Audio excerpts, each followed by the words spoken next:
you're strong enough. Maybe.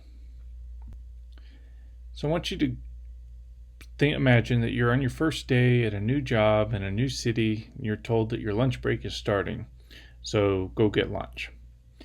Immediately we start working through the constraints of the options that are afforded to us, like how much time do I have? What transportation options are available to me?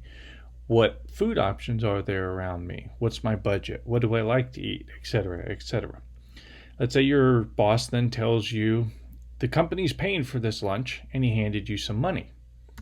Right? So here's $5 and you got 20 minutes. All of a sudden, the options available to you start changing because you don't have much time and you don't have much money. So maybe that taco is starting to look a little bit better to you. Let's say that he then gives you $5,000, but the 20-minute limit still sits there. Well, your options go up, but to a point. And then after that point, adding more money doesn't do much for your options because other factors that constrain it are now the rate limiters or now the factors limiting it. So the question we're asking today is, can we become too strong? And to answer this, I think we need to understand the question. What are we actually asking here? Is strength detrimental? Or are we asking whether pursuing strength it becomes of limited benefit? Or what do we mean by strong? We could really go down the rabbit hole with this one, but I'm going to explore a couple key concepts, namely the idea of specificity, opportunity cost, and then a quick look at reality versus theory. So Jared did a good job of discussing strength as being necessary and then not sufficient, and dug into some of the concepts of what is strength. It's a general term, but when we start looking at this more specifically, we can start unpacking a lot more from the idea. Both he and Quinn really sort of pulled that apart and parsed out the idea that strength isn't necessarily just a single concept. Force is constrained by time, the timing of the application, the amount being applied.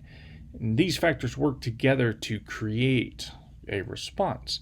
That response is then either sufficient or insufficient for accomplishing the goal in that specific iteration of that specific task. And this is kind of the key thing to bear in mind as we talk about, can you be too strong? Well, for what? Can you be too strong for the task?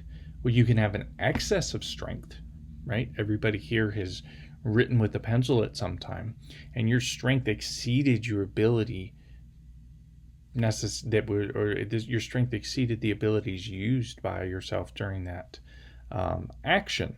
Were you too strong for it? Well, in one sense, you had more strength than you needed. In the other, it wasn't negatively impacting you. Right? So then we can kind of look at it differently as, does the additional strength impair our ability to accomplish a task?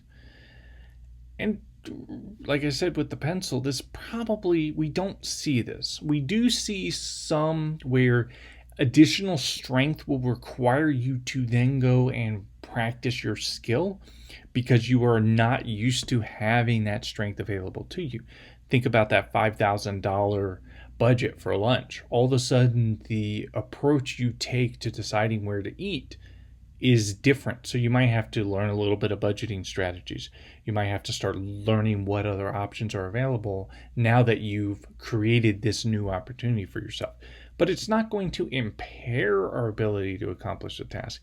It just gives us a broader domain that we can accomplish that task within. We can kind of think of this as a spectrum where there's a minimum point at which the task is not permitted to you, right? You have to be this tall to ride. You have to be this strong in order to stand up. This is the idea of the minimum force needed to accomplish the task. And then there's also a ceiling at which point increasing the maximum force no longer improves your ability to accomplish the task. This, as we've said, is context specific. As Jared mentioned, less time may mean that we would have benefited from something like hitting the necessary forces faster, where rate would then really play a big role here. It's not that more force would have been better, it's getting there faster would have been better. There's other points where, if we think of a really slow grinding movement, more force would have sped that up. And so that's all below that ceiling. However, once we've sort of cleared everything out, at some point, it's adding more doesn't help. Going back to our pencil idea, or the idea of buying food. Being given $5,000 or being given $10,000 doesn't make a big difference in your lunch buying opportunities. This is sort of how strength at that ceiling threshold is. So it's important to keep that in mind, but also remember that when we're talking about strength being too much, it's specific to a task, and it's less of too much as in it's a negative and more just excessive. So as we become more efficient, we might hang out near that minimum threshold. You'll have some people who become more and more skilled as their career goes along, but as their career goes along and they age, they start decreasing their reaction time, their rate of force. You'll see some of the older players who are very, very skilled who still accomplish the same goals, whereas a decade or so before, they might have performed at the same level via higher force outputs, or being able to just muscle through things, as opposed to as they became more skilled, they're becoming more strategic. So overall, their strength has decreased, but it hasn't really affected their ability to accomplish the task. We also see this in other senses as well. So that whole realm within the minimum threshold and ceiling of benefit really comes down to your abilities to utilize what's available to you. But there are thresholds. So the question really comes down to, how big does the piggy bank need to be?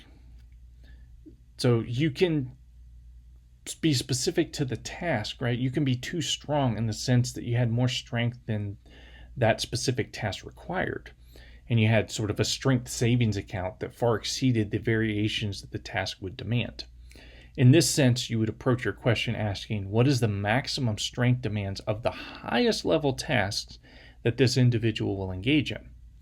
And for most people in ADLs and team sports settings, this threshold can be met. In something like a weightlifter or a power lifter, or maybe some of those more strength-based strongman type sports, you'll probably never hit this ceiling, because more strength will continue to be of more benefit, because the performance itself is based off of the ability to generate force, and skill takes a smaller role there. So a more important question, I think, and this is really the crux of the argument and the main discussion against the idea of focusing on strength, is the question of, is the time investment worth the adaptation? So could you work on something else more important in that same time frame? And this is the idea of opportunity cost. Yes, you could do it, and no, it's not going to have a negative outcome on your ability to accomplish a task, but it does take time. And whenever we use time, we're not able to do something else that could have been done in that time. The sort of summary perspective, practically, we need to exceed the minimum just enough to establish a buffer zone that is sufficient to let us have a high probability of accomplishing the task that we want to within the normal variations that we face. So if you're having the discussion of a basketball player, it's going to be different than a discussion of a marathoner, which is going to be different than a discussion of a strongman, because it's task specific. So yes, there is a minimum that we need to hit. And yes, there comes a point where return on investment is so low that it probably stops being worth the time investment. So in conclusion, yes, your strength can exceed the task demands. Right? Remember a pencil. You can face situations where, even though being stronger may help, it would be better to spend time on something else. However, you do not know this unless you test this. And this is, to me, the sort of fundamental part of this discussion. It's a fun discussion to have, but the reality is that the overwhelming consensus is that we fail at this. And I've only provided a few references, but this is a paper where they looked at a group of young athletes who had been cleared for sports participation, took them in and tested them.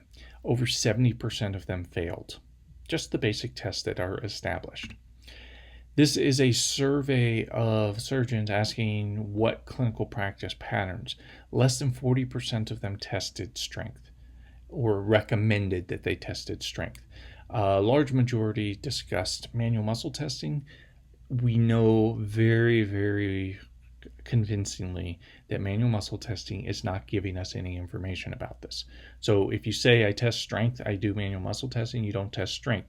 You measure how hard you think somebody is pushing into your hands. That is different. If you're doing a test, the test needs to give you a readout in units of the thing that you're testing. So in this case, a measure of force or torque. Another group here was looking at a group of people, again, whether or not they were tested, and then took them and put them through the test and saw how they did. Less than 50% of those who were returning to play had actually been tested.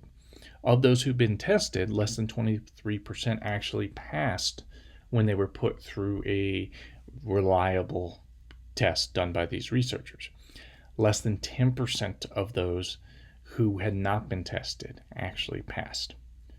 So the conclusion is, yes, we can be too strong, but it is very unlikely, especially in rehab. And you don't even get to have this conversation until you start measuring in a valid and reliable manner. At that point, sure, it's fun to have this discussion, but as a general heuristic, when in doubt, rep it out.